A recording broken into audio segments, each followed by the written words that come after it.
مش بالصدفة إن سكرول ملوش آخر.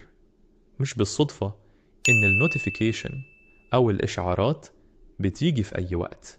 مش بالصدفة إن الفيديو الجاي بيشتغل لوحده. كل ده تصميم متعمد، لعلمهم بهرمون يمكن اللي جاي يكون أحسن، فتستمر في استهلاك الوقت على البرامج دي. وده معناه فلوس أكتر، لأن كل ما تستهلك وقت أطول كل ما أرباحهم تزيد من خلالك. بيلعبوا على إيه تاني بالظبط في طبيعة الإنسان غير هرمون الدوبامين ده؟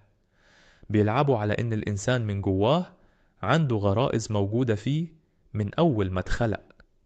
الغرائز دي حاجات الإنسان مطبوع عليها، بتحب تعرف إيه اللي جاي وإيه اللي هيحصل. ده فضول فطري فيك. هتلاقيني أنا التصفح اللانهائي بلعب على الفضول ده.